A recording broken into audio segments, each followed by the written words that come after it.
No one in the quiet neighborhood of Palo Alto expected anything unusual from Sundar Pichai's villa. People would see him watering his plants early in the morning, sometimes waving politely to the old woman who walked her dog past his gate. Children riding their bikes would slow down to look at the beautiful flowers and the tidy lawn. Sundar seemed like a humble man, always smiling, always calm. His neighbors felt proud to live near the Google CEO, thinking he was just another gentle soul who liked simple things despite his powerful job. But one cloudy morning, everything changed. A small group of police officers arrived at Sundar's gate. They didn't ring the bell or knock politely. Instead, they stood silently, eyes locked on a piece of paper that one of them held tightly. It was a search warrant. Rumors had spread quickly about a mysterious delivery that came to Sundar's villa 2 nights ago. No one knew what it was exactly, but some people swore they saw big wooden crates being carried inside by men in black uniforms. Others said they heard strange drilling noises coming from the backyard at midnight. The neighborhood that once felt so peaceful now trembled with curiosity and fear. As the officers prepared to enter, Sundar opened the gate himself. He looked calm, almost too calm for someone about to face the police. His eyes, usually so warm, seemed distant today. He greeted the officers with a soft voice, asking if they wanted tea or coffee. The lead officer, a tall man with tired eyes named Officer Ramirez, refused politely and handed him the warrant. Sundar didn't even flinch. He read the paper carefully, nodded, and stepped aside, allowing them to enter. Inside, the villa was spotless. White walls decorated with simple paintings, a few indoor plants, and a wooden bookshelf filled with books about science, philosophy, and old poetry. The air smelled of jasmine, coming from a small incense stick burning near the window. The officers began their search carefully, looking under furniture, inside closets, and even tapping on the walls to find hidden spaces. Sundar watched them silently, sometimes sipping water, sometimes staring out the window as if he was somewhere far away in his thoughts. Hours passed, and nothing suspicious turned up. One officer started to whisper to another, thinking maybe the rumors were false. Officer Ramirez, however, felt something odd. He noticed a faint line on the floor of the hallway, almost like a crack, but too straight to be natural. He knelt down, touched it, and felt a cold draft coming from below. He looked up at Sundar, who stood still, his face now completely blank. "Mr. Pichai, what's under here?" Ramirez asked gently. Sundar didn't answer. Instead, he looked at the floor, took a deep breath, and whispered, "It's time you saw it." The officers exchanged nervous glances as Sundar walked to a small cabinet at the end of the hallway. He opened a hidden panel behind it and pressed a button. With a soft click, the floor began to shift. Slowly, a square section of the floor slid away, revealing a dark hole with a narrow staircase leading down. A cold breeze rushed up, carrying a scent that was hard to describe, a mix of earth, old wood, and something else, something ancient. The officers turned pale. Ramirez took a flashlight and pointed it down the stairs. The beam of light disappeared quickly into the darkness, making it look endless. Sundar started descending without waiting for them, his steps slow but steady. The officers hesitated but had no choice. They followed him down, gripping their weapons tightly. The staircase seemed to go on forever. The deeper they went, the colder the air became. Their breathing echoed around them, and their footsteps made a hollow sound that gave them chills. One officer accidentally brushed against the wall and recoiled. It felt damp and covered in moss. Sundar didn't speak at all, just kept moving downward, as if guided by some invisible force. Finally, they reached a large underground chamber. Ramirez's flashlight revealed a shocking sight. The room was massive, with old stone walls and a high ceiling that dripped water. In the center of the room stood a giant wooden table covered in old papers, ancient artifacts, and strange-looking tools. There were glass jars filled with colorful liquids, small mechanical parts, pieces of metal arranged in patterns that didn't make sense at first glance. Officer Ramirez felt a cold sweat on his forehead. He turned to Sundar, his voice shaking. "What is this place?" Sundar slowly looked at him, his eyes softer now. "This is my sanctuary," he said. This is where I come to think, to build, to remember. Ramirez didn't understand. He moved closer to the table and noticed one paper with hand-drawn diagrams of what looked like a new kind of engine. Another paper had poetic verses written in Tamil, Sundar's mother tongue. Nearby, a small notebook was open to a page that simply said, "Find a way to give back more than I take." The officers looked around in shock. There were no weapons, no illegal items, nothing that suggested crime. Instead, it felt like they had walked into the mind of a genius who carried heavy secrets and dreams, too big for the world above. Sundar walked to a corner where a small statue stood. It was a simple, clay figure of a woman holding a lamp, her face gentle and full of warmth. Sundar kneeled before it, closed his eyes, and whispered something in Tamil. Tears rolled down his cheeks, and for the first time, the officer saw the fragile man behind the powerful image of the Google CEO. "This is my mother," he finally said, his voice breaking. "I lost her before I could show her the man I became. This tunnel, this place, ... it's for her. I built it to keep her memory alive, to keep me humble." The room fell silent. The officers didn't know what to do or say. Some looked away, embarrassed by the intimacy of the moment. Others felt a deep respect growing inside them.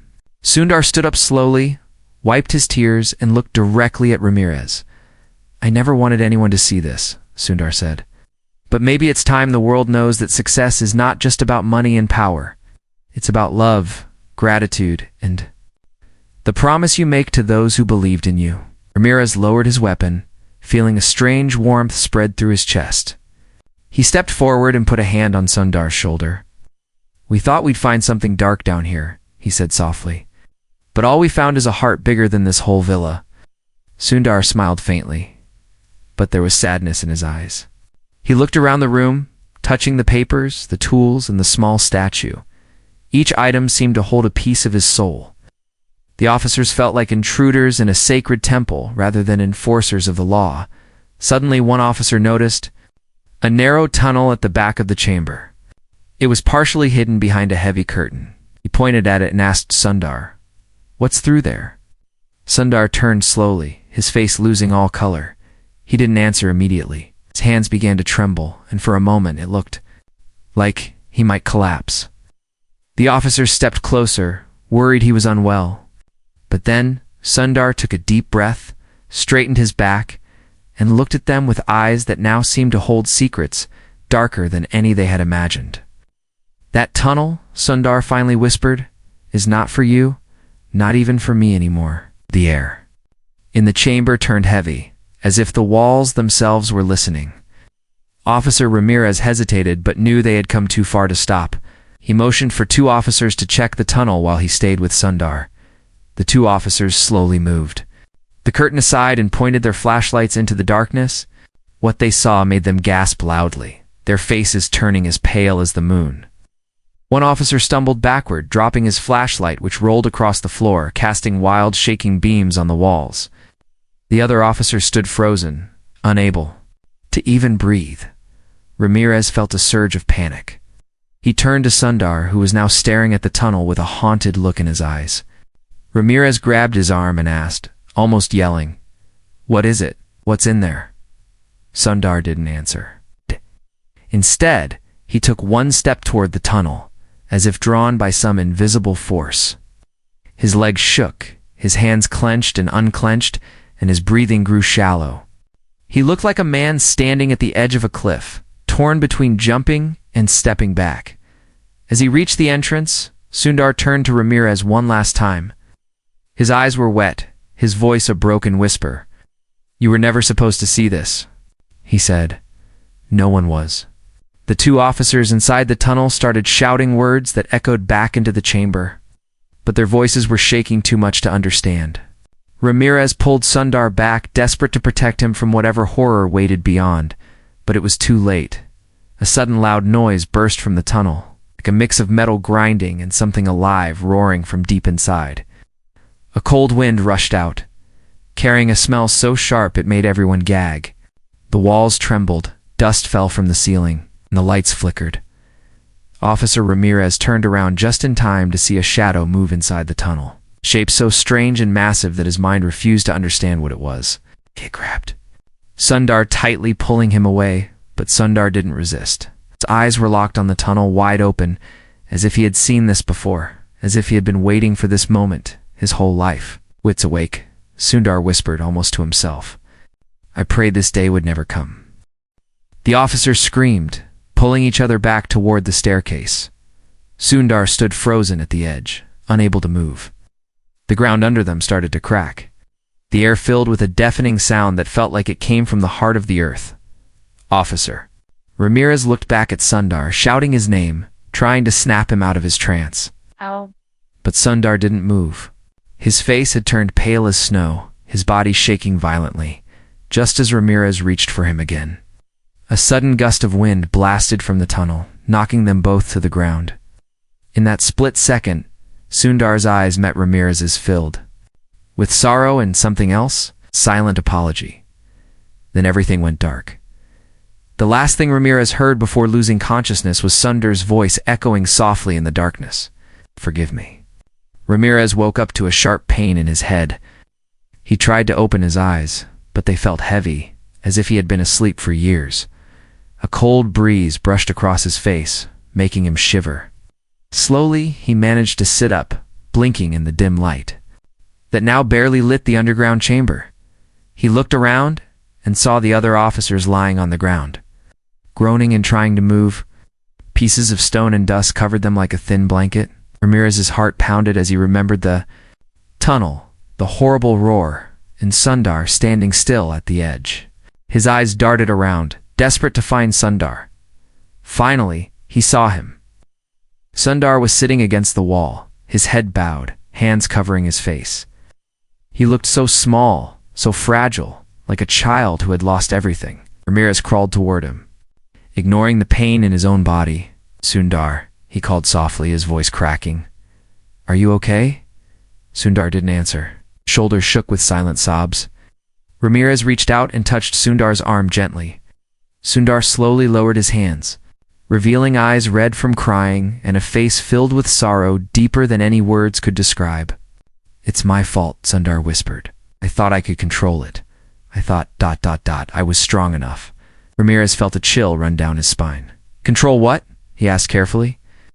What is inside that tunnel? Sundar looked past him, his gaze empty and distant. A part of me, he said, almost like a ghost speaking from another world. A part of my past that I buried, thinking it would stay silent forever. Ramirez struggled to understand. He glanced at the tunnel, now silent but still dark and ominous. Sundar, we need to leave, he urged. It's not safe here. But Sundar shook his head slowly. No, he said. You don't understand. If we leave now, it will follow. It won't stop. It will destroy everything above. Ramirez felt his throat tighten. He looked at the other officers who were starting to stand, fear painted on their faces. He knew he had to make a decision fast.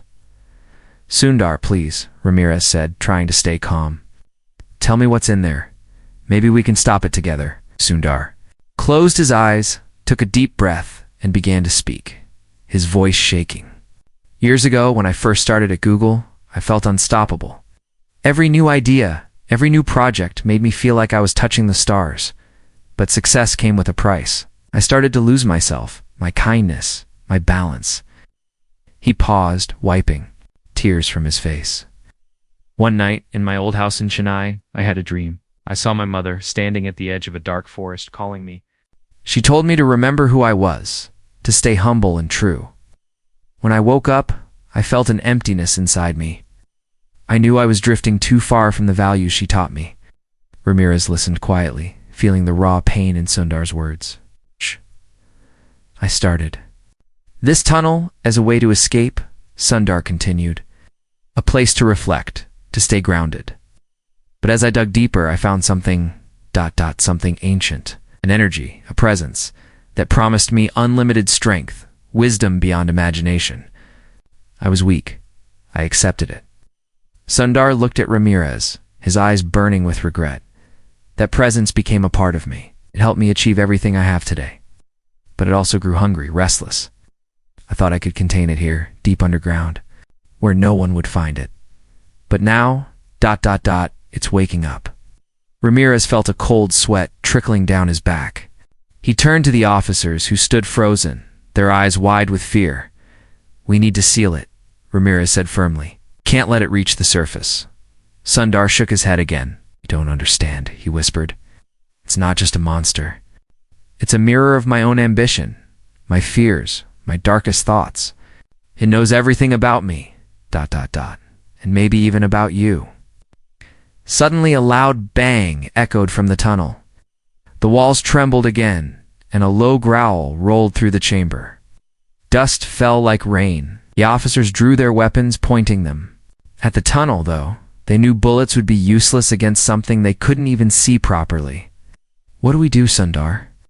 Ramirez shouted over the rumbling noise. Sundar stood up slowly, his body weak, but his eyes determined.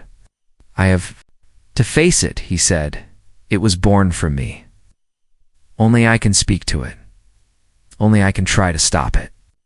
Ramirez grabbed Sundar's arm. "No, it will kill you." Sundar looked at him sadly. "It already has," he said quietly. "The moment I chose power over my mother's lessons, I lost a part of myself. This is my chance to make it right."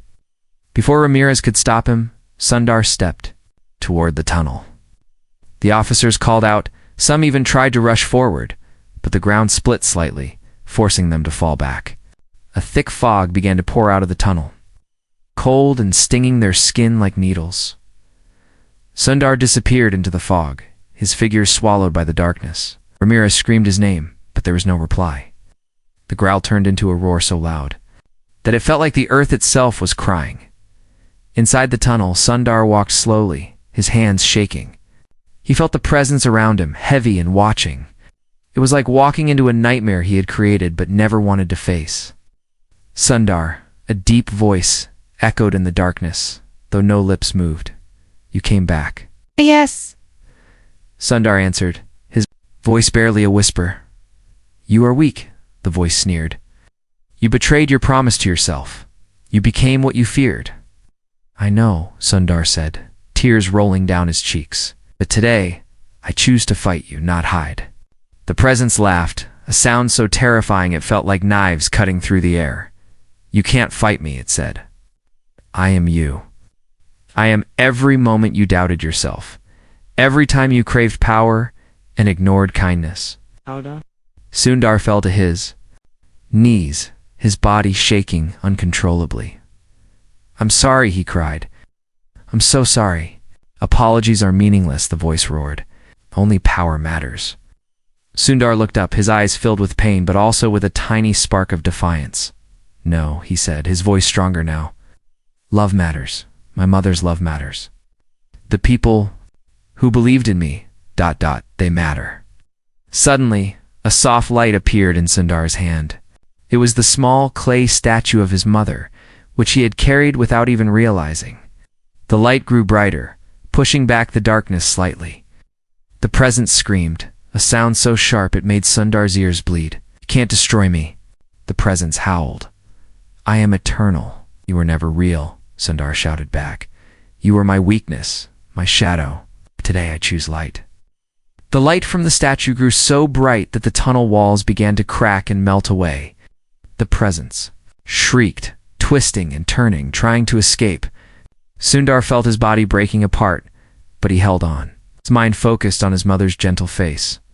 Back in the chamber, Ramirez and the officers watched in horror as the tunnel entrance glowed brightly, the fog evaporating. They felt a strong wind pull at them, but then a sudden silence fell. They ran forward, peering into the tunnel, but the entrance had collapsed. Leaving nothing but rubble, Ramirez fell to his knees, his heart heavy. He knew Sundar had sacrificed himself to stop the darkness. The officers stood in stunned silence, some wiping tears from their eyes. The underground chamber felt empty now, as if the soul had been taken away. Ramirez looked around trying to find something, anything that could explain what had just happened. On the table, he found the small notebook Sundar had written in before. He picked it up, his hands shaking. On the last page were words written in soft, careful handwriting. "Remember, power without love destroys. Choose kindness. even when it's the hardest thing to do. Ramirez closed the notebook, pressing it to his chest. He stood up slowly, feeling a strange warmth inside, a spark of hope despite the heavy loss. He looked at the officers and nodded. "Let's go," he said quietly. "We have to tell the world the truth about Sundar Pichai." As they started climbing the staircase back to the surface, the air felt lighter, as if the villa itself was breathing again. Ramirez took one last look down, whispering a silent promise. "I'll tell them, Sundar. I'll make sure they remember you for the love you carried, not the power you feared." But just as they reached the top step, a loud cracking sound echoed from below. They turned around in shock. The rubble in the tunnel began to shift, dust rising like smoke. A dark shadow moved behind the rocks, and a cold breeze rushed up the stairs, brushing against their backs. Ramirez felt his heart stop. He stared into the darkness, eyes wide. Was it over, or had something survived? Before he could move, a deep, distant voice echoed through the tunnel one last time, so faint that it sounded like a dying whisper. "I'm not gone, ... The officers stood frozen at the top of the staircase. Their breaths were shallow, their faces pale, and their hands trembled as they pointed their flashlights back toward the rubble. The echo of that haunting whisper, "I'm not gone," wrapped around their minds like a cold hand squeezing their hearts. Ramirez felt sweat drip down his neck despite the chill in the air. He glanced at his team, their eyes wide with fear. He tried to speak but found no words. Instead, he slowly stepped forward, forcing himself to look deeper into the darkness below. He listened carefully. For a few seconds, there was nothing but the sound of dripping water and the soft humming of the broken walls. But then, a small movement caught his eye. A thin crack appeared in the rubble, glowing faintly like the pulse of something alive. "Back, everyone back," Ramirez shouted, his voice sharp, cutting through the silence. The officers stumbled, nearly tripping over each other as they scrambled up the last few steps. Ramirez kept his flashlight aimed at the crack, his heart pounding so loudly he could barely hear anything else. Just as they reached the main floor of the villa, the ground below shook violently. A loud rumble echoed through the halls, and pictures fell from the walls, smashing onto the marble floors. Plants toppled over, spilling soil and water everywhere. "Get out of the house," Ramirez ordered. They rushed toward the front door, but before they could open it, a massive crack split the living room floor. Dust shot into the air, making them cough and choke. A strong gust of icy wind rushed up from below, throwing them against the walls. The lights flickered, then went out completely. Leaving only the moonlight streaming through the windows, Ramirez pushed himself off the floor, gasping. He turned to see a dark mist rising slowly from the crack, swirling and curling like a living creature. It moved across the floor, stretching its long tendrils toward the officers. One young officer, Garcia, tried to run but slipped on the wet floor. The mist wrapped around his leg, pulling him backward. He screamed, clawing at the tiles, but the mist dragged him into the darkness, swallowing him whole. His terrified scream echoed through the villa, then fell silent. No, Ramirez lunged forward, but another officer grabbed him, pulling him away. "We can't save him. We have to get out now," the officer shouted. They turned and ran, finally managing to force open the heavy front door. As they stumbled out into the yard, they turned to see the villa shaking violently, windows shattering one by one. The once beautiful garden looked like a battlefield, flower petals and dirt flying everywhere. Ramirez fell to his knees on the grass, coughing and gasping for air. He looked back at the house, tears filling his eyes.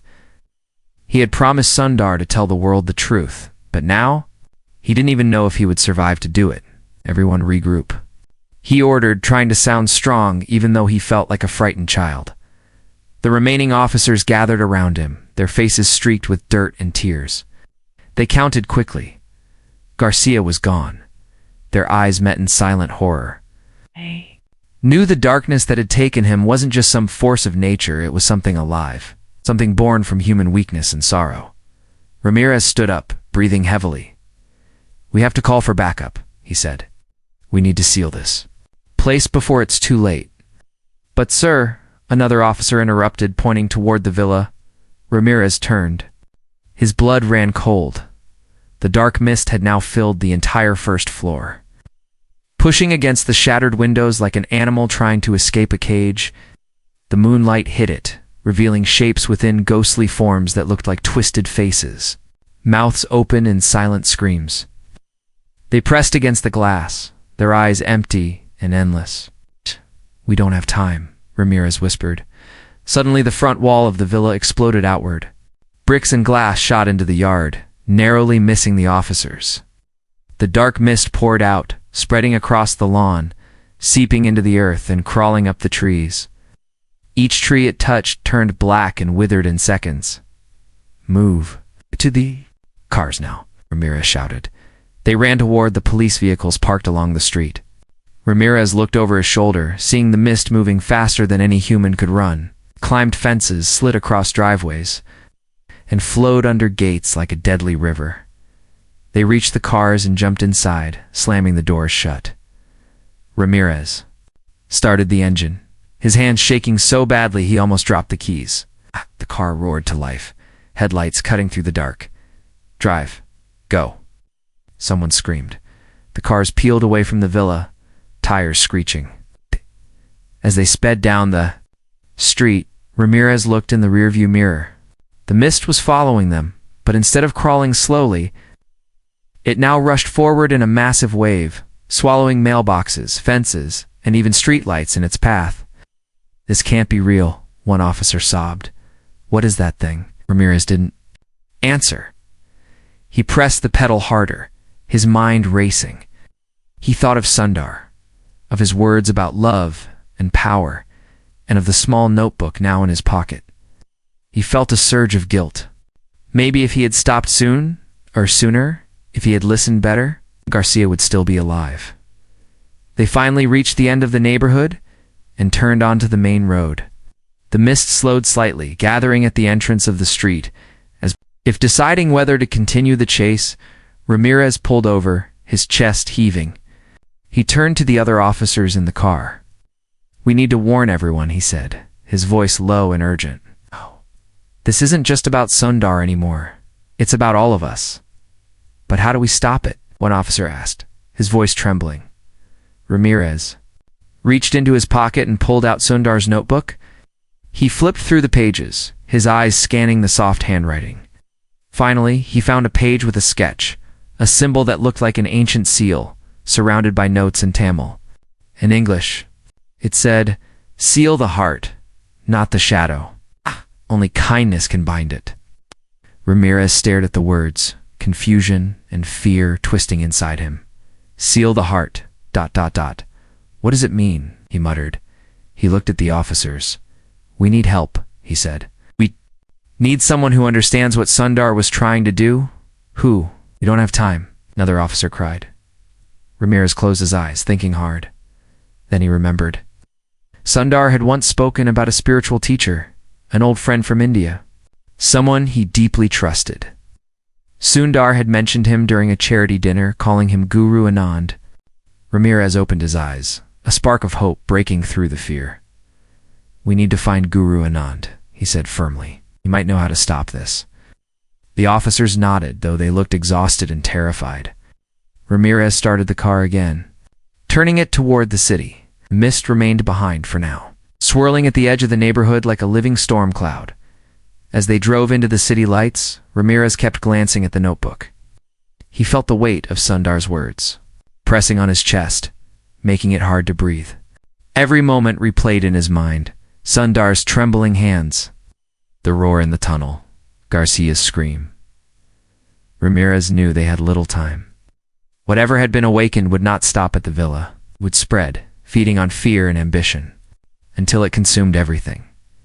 He looked out the window, watching the quiet streets, the small shops, the people who had no idea that darkness was coming for them. His jaw tightened. Hold on, Sundar, he whispered softly. We're going to finish what you started. But deep inside, a cold doubt gnawed at him. Would kindness really be enough to fight something so ancient and powerful? Could they save the city, or even themselves. As the city skyline grew closer, a sudden vibration buzzed in his pocket.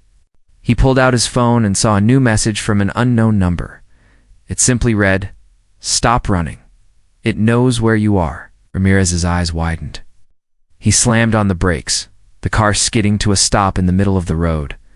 The officers looked at him in shock, shouting questions, but Ramirez didn't hear them. He turned and looked behind them. Far down the road, a faint dark mist started to appear again, rolling forward slowly, but with unstoppable hunger.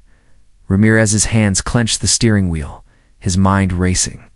He realized they had no more time. The mist wasn't just following them, it was playing with them, waiting for the right moment to strike. He looked at his team, determination blazing in his eyes. "We face it now," he said, his voice steady, despite the terror clawing at his heart. "We fight it here, before it reaches the people." The officers nodded, swallowing their fear. They got out of the car, forming a tight circle around Ramirez. The dark mist rolled closer, its silent screams growing louder in their ears. Ramirez raised the notebook, holding it against his chest like a shield. "For Sundar," he whispered. The mist surged forward, swallowing the streetlights and sending an icy wind into their faces. The officers stood their ground, their weapons useless, but their hearts burning with a fragile hope. And just as the mist reached the edge of their circle, the ground trembled again, and a deep, echoing voice rose from within it. "You think you can stop me with kindness?" It mocked, the words vibrating through their bones. Ramirez took a deep breath, closed his eyes, and pressed the notebook tighter against his heart. "Yes," he said softly, "we can try." The dark mist stopped just inches from Ramirez and his team. It swirled like a living ocean, rising and falling, its edges reaching out like fingers trying to touch them. The officers stood frozen, their eyes wide, breaths shallow, hands shaking. As they gripped each other's shoulders for support, the deep voice echoed again, colder than the coldest winter wind. "Kindness is weak," it sneered, each word vibrating through the air like thunder. "Humans choose power, not love. They worship control. That is why I live." Ramirez felt the words cut into his heart. He remembered every moment he had chosen duty over compassion, every harsh order he had given, every time he ignored a plea for help because he was too tired or too afraid. The mist knew. It saw through him, exposing every secret shame. "Maybe you're right," Ramirez whispered, tears streaming down his face. "But today, I choose love. I choose the promise Sundar made to his mother. I choose kindness." He opened Sundar's notebook again, flipping quickly through the pages. The other officers leaned in, peering over his shoulder. Suddenly they saw it, a drawing of a heart surrounded by a circle, with words written around it in both Tamil and English. "Seal the heart, not the shadow," it read. "Together, we are stronger than fear." Ramirez looked at his team, their faces pale but determined. He raised the notebook high. "We have to believe in each other," he shouted. "We have to hold on to love, no matter how dark it gets." The officers nodded, some crying, some breathing heavily, but all standing firm. They stepped closer, linking arms tightly. In that moment, they felt their hearts beat as one, a small but fierce flame against the freezing darkness. The mist surged forward, roaring louder than before. It slammed into their circle, but instead of pulling them apart, it bounced off, hissing. Angrily, it tried again and again, swirling around them like a hurricane. But the circle held strong. Inside the circle, Ramirez closed his eyes. He saw Sundar's face, calm and kind, smiling the way he had when they first met. He remembered Sundar's words about his mother, about staying humble, about love being the true power. The mist screamed, its voice now wild and desperate. "I will break you. You can't hide behind empty words." But the officers started to speak softly, almost chanting. They shared their regrets, their fears, and then their hopes. One officer spoke of his daughter, another of a lost friend, another of a promise to a dying father. Each story, each confession, made the circle glow faintly, like moonlight breaking. Through clouds the mist recoiled, shrinking, its edges trembling. Ramirez opened his eyes and looked directly into the darkness. "You were born from Sundar's weakness, from his fear of losing love," he said loudly. "But he chose to fight you. And now we do too." The mist twisted violently, trying to form shapes, faces, claws, but each attempt fell apart. The officers kept their arms linked, their voices growing stronger. Suddenly, a soft light rose from the notebook.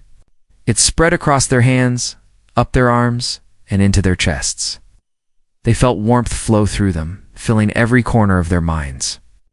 The fear began to fade, replaced by something brighter, something unbreakable. The mist let out one last scream so loud it cracked nearby windows and rattled street signs. Then, with a final violent shiver, it started to collapse inward, pulling its black tendrils back like a dying beast. Ramirez took a step forward, still holding the glowing notebook. "You have no place here anymore," he said, his voice calm and firm. "Go back to the shadows you came from." The mist shivered one last time, then broke apart like smoke in a strong wind. Small wisps floated up into the night sky, disappearing among the stars. The street fell silent. The air felt light again, fresh and pure. The officers dropped their arms, breathing hard, tears running freely down their faces. They looked at each other, exhausted but alive. Ramirez fell to his knees, hugging the notebook to his chest, sobbing. With relief and sorrow, "We did it," one officer whispered, his voice shaking. "We really did it." Ramirez nodded slowly, wiping his tears.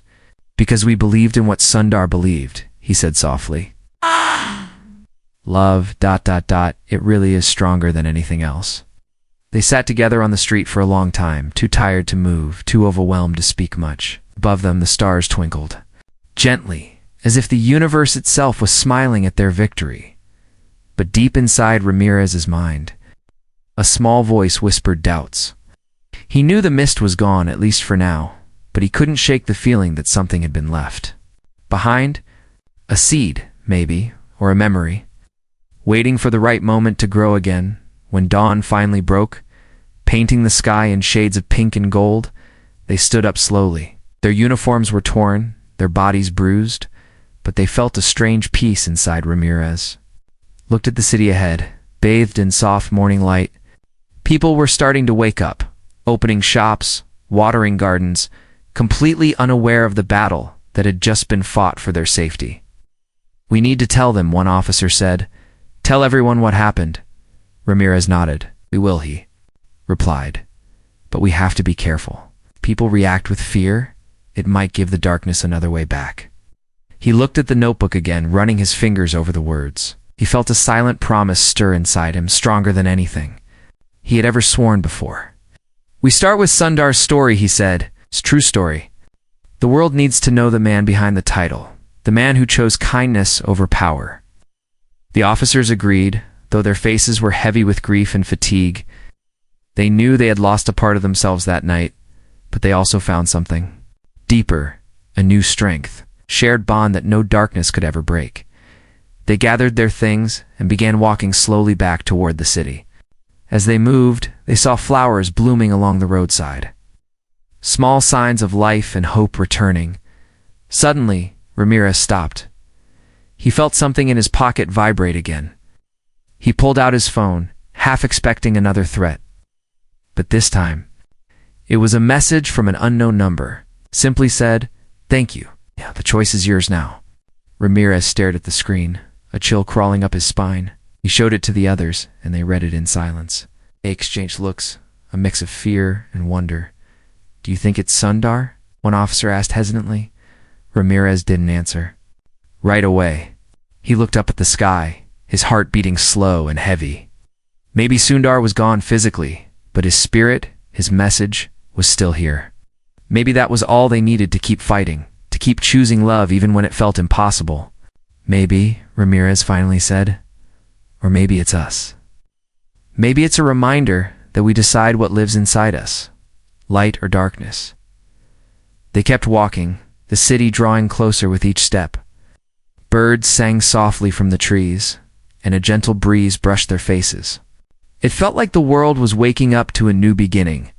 But deep in the quiet of the early morning, in the farthest corner of the city, a small shadow moved across a wall, unnoticed by anyone.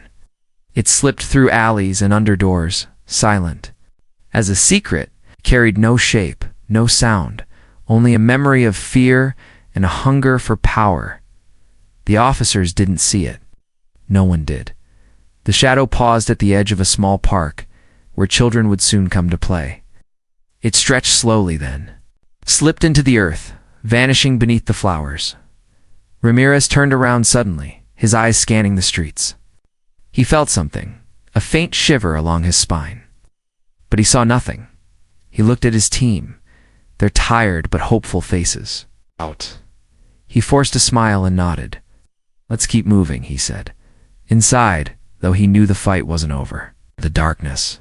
It might be gone for now, but it had left its mark. It would wait, silent and patient, for the next human heart to falter. But for today, at least love had won. And as they stepped into the city, the morning sun bathed them in gold, whispering the silent promise of another chance. Ramirez and his team finally reached the city center just as the morning sun climbed higher in the sky.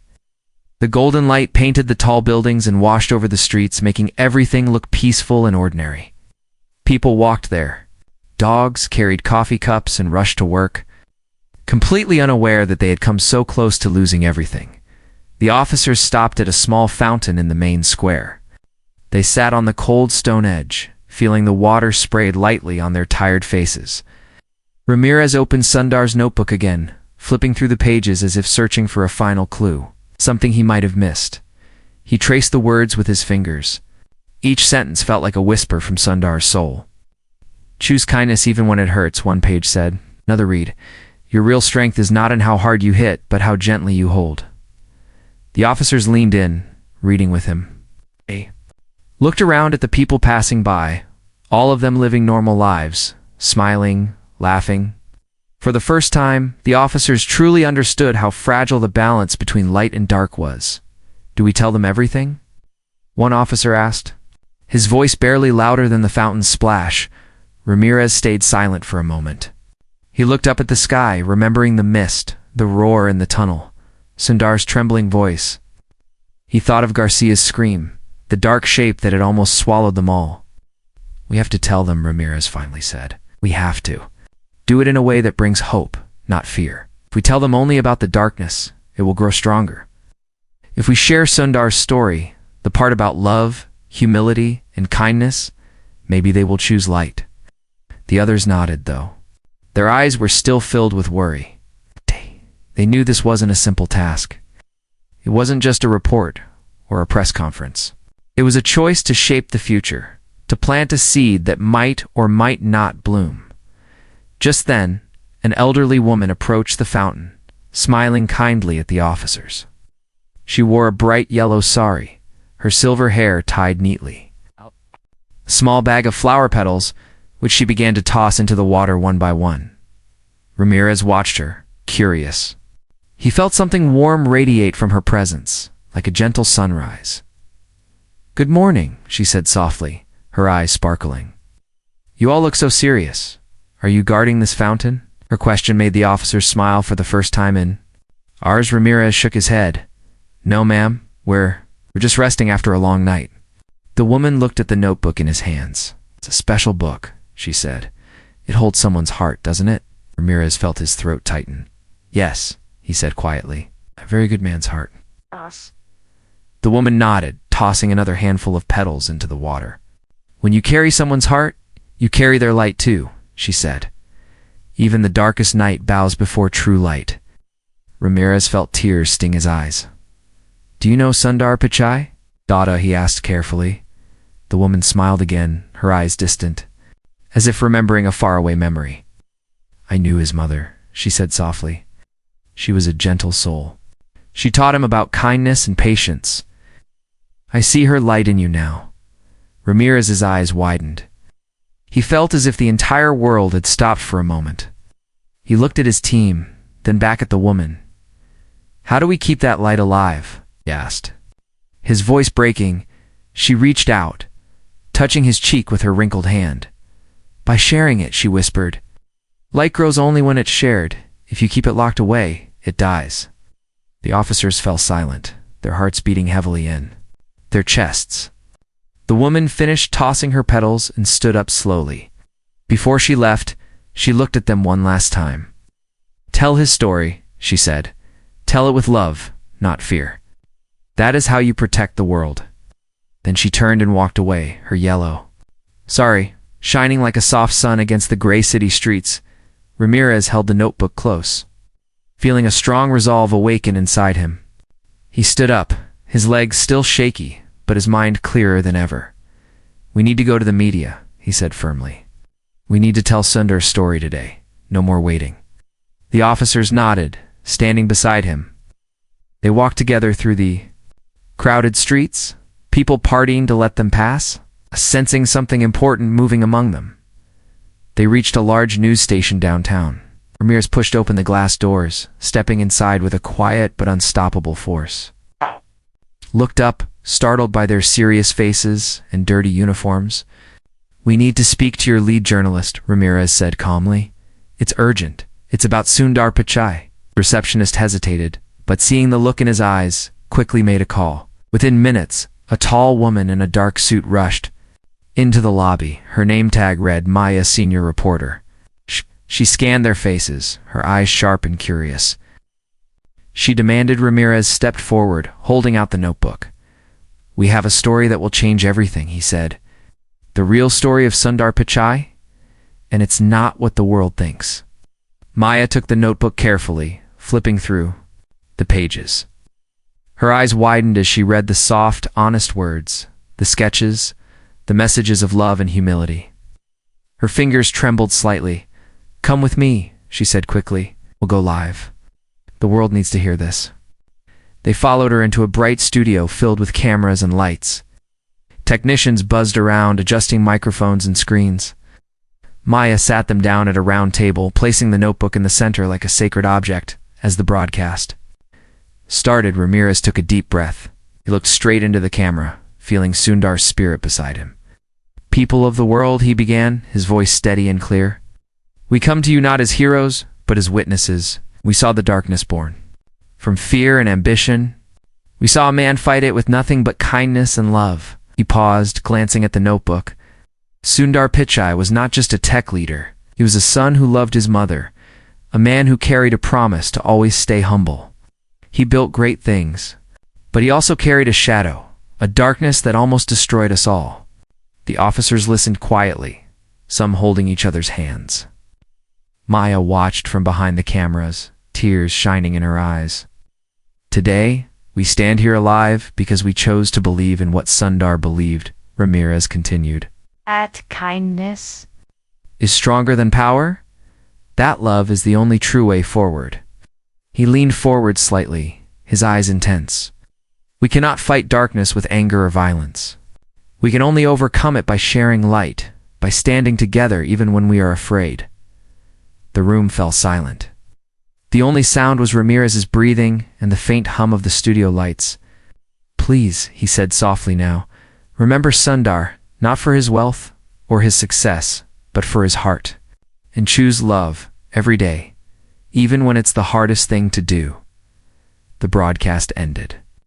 The team sat in silence, their hearts heavy, but somehow lighter than before. They had done it. They'd shared Sundar's true story, planting a seed of hope in millions of hearts. Maya approached them slowly, her eyes red. She handed Ramirez the notebook back. "Thank you," she whispered. "The world needed this." Ramirez nodded, holding the notebook against his chest. "It's not over," he said. "The darkness is still out there, waiting. But now, people know. They have a choice." They stepped out of the studio into the bright afternoon sun. People in the streets were already gathered around giant screens, watching reruns of the broadcast. Some hugged each other, some wept openly. Strangers held hands, sharing quiet moments of comfort. Ramirez looked around, a small smile breaking through his exhaustion. He knew the fight wasn't truly over. He knew the shadow might return someday, searching for new cracks in human hearts. But today, they had given the world a weapon more powerful than any gun or machine. They had given it a story. a memory of a man who chose love above all. He turned to his team, their faces glowing with quiet strength. "Are you ready for whatever comes next?" he asked softly. They nodded, one by one. Each nod carried a silent promise. To protect the light. To tell the story again and again, to remind each other what truly mattered. Ramirez took one last look at the notebook. He felt Sundar's presence so strongly that it almost felt like a hand on his shoulder, steady and gentle. "Thank you, Sundar," he whispered. "We'll keep the light alive." The sun was setting over the city, painting the sky in deep oranges and purples. People stood quietly in the streets, some holding hands, others with their arms around loved ones. Watching the last rays of sunlight slip behind the buildings, the story of Sundar Pichai had spread like wildfire. News stations replayed the broadcast again and again. Social media flooded with messages of hope and grief. People shared photos of Sundar, quotes from his notebook, and drawings of hearts surrounded. By circles, Ramirez and his team walked slowly through the city center. Watching the small acts of kindness that had already begun to bloom, a young man handed a sandwich to a homeless woman. A child offered her favorite teddy bear to a crying boy. Two strangers hugged tightly at a bus stop. Ramirez felt a warmth in his chest that he hadn't known in years. It felt fragile but alive, like a single candle burning in a storm. "Look," one officer whispered, pointing at a wall. Someone had painted a large mural of Sundar's face. His eyes looked gentle, almost as if they could see every heart in the crowd. Beneath the mural, someone had written in big, shaky letters, "Choose kindness." Ramirez stopped, staring at the mural for a long time. He remembered the cold tunnels, the roar of the darkness, and Sundar's final moments of courage. He closed his eyes, letting the memories wash over him like a heavy rain. "We did it," he whispered, though a part of him knew the fight wasn't truly over. As they stood there, a small girl approached Ramirez. She couldn't have been more than 6 or 7 years old. She held out a folded piece of paper with shaky drawings all over it. "For you," she said softly, her eyes wide and innocent. Ramirez knelt down, taking the paper gently. He unfolded it and saw a drawing of a heart surrounded by smiling stick figures holding hands. Above it, in big, uneven letters, it said, "We love together." Ramirez felt tears spill down his cheeks. He reached out and hugged the girl gently. "Thank you," he whispered, his voice cracking. The girl smiled and ran back to her mother, who watched. With teary eyes, the officers gathered around Ramirez, looking at the drawing. Each of them felt something shift deep inside, a sense of hope, stronger than any weapon they had ever carried. "We need to protect this," one officer said, tapping the drawing lightly. "Not just from shadows, but from ourselves, from the times we forget." Ramirez stood up slowly, folding the drawing carefully and placing it inside Sundar's notebook. He looked around at his team. "We'll make sure people remember," he said. "And if the darkness ever returns, we'll be ready." As they continued walking, they noticed groups forming at every corner, people lighting candles, sharing stories, singing softly together. Felt like a citywide heartbeat, echoing Sundar's message through every street and alley near the river. An old man played a flute. The gentle notes drifted into the night, wrapping around the crowd like a warm blanket. People gathered closer, some sitting on the ground, others swaying to the music. Ramirez stepped forward, raising his hand. Slightly. The old man paused, looking up with kind, tired eyes. "May I?" Ramirez asked softly. The man nodded and handed him the flute. Ramirez hesitated, holding it as if it were the most delicate thing in the world. Then he closed his eyes and began to say casses.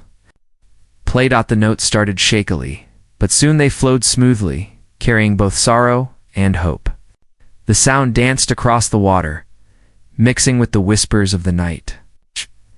People listened, their faces lit by candlelight, tears shining in their eyes. In that moment, felt like Sundar was there with them, sitting quietly among the crowd. Smiling gently, proud of the world he had loved so deeply. When Ramirez finished, he lowered the flute and looked around. People began to clap softly, some standing to hold up their candles higher. "Thank you," Ramirez said, his voice strong but tender. "Thank you for believing in his story. Thank you for choosing love tonight. A woman stepped forward from the crowd, holding a small clay lamp. She handed it to Ramirez with trembling hands. For Sundar, she said, may his light never fade. Ramirez took the lamp, holding it close to his chest. He felt its warmth seep into him, stronger than any fire. He raised it high, and the crowd mirrored him, lifting their candles and lamps into the sky. The entire riverbank glowed like a field of stars. This is how we fight the darkness, Ramirez said, his voice echoing over the water. By standing together, by lighting each other's hearts, by never letting go of kindness, even when it feels impossible. The crowd answered with a soft chant, their voices blending into one gentle wave. Choose kindness. Choose kindness. Choose kindness. As the chant grew, a soft breeze rolled over the water, carrying the words into the city, into homes, into every quiet corner. Somewhere deep underground, a faint distant echo shivered, as if the last remnants of the shadow had heard them and knew they could not win tonight.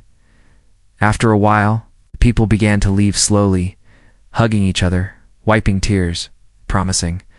To share what they had felt tonight, Ramirez stood by the river long after the last candle had been carried away. He looked at the clay lamp in his hands, at the drawing inside the notebook, and then up at the stars. He remembered Sundar's trembling voice in the tunnel, choose love. Ramirez nodded to himself. I will, he whispered. Every single day. Other officers came to stand beside him. One by one, they placed their hands on his shoulder, their eyes reflecting the quiet promise they all carried now. Together, one of them said softly. Together, Ramirez echoed. As they turned to leave, the first light of dawn began to paint the sky. It felt like the world was taking its first breath after a long, terrible nightmare. Ramirez glanced back. Last time at the river, the empty candles, and the quiet city beyond, he knew the journey ahead would not be easy. There would still be fear, pain, and moments of doubt, but he also knew they had each other. And they had Sundar's message. Simple, fragile, but stronger than any darkness. They started walking down the empty street, the clay lamp lighting their path. Above them, the sky slowly turned from deep purple to soft gold, a silent promise of new beginnings, and far away. Hidden in the smallest corners of the earth, the last bits of the old shadow shivered and faded, afraid of a world that had chosen love over fear. Tonight, the world had learned to fight not with fists or guns, but with open hands and open hearts. And as Ramirez and his team disappeared into the morning light, they carried with them the gentle, unstoppable flame that Sundar had left behind, a light that would guide them, and all of us, forever.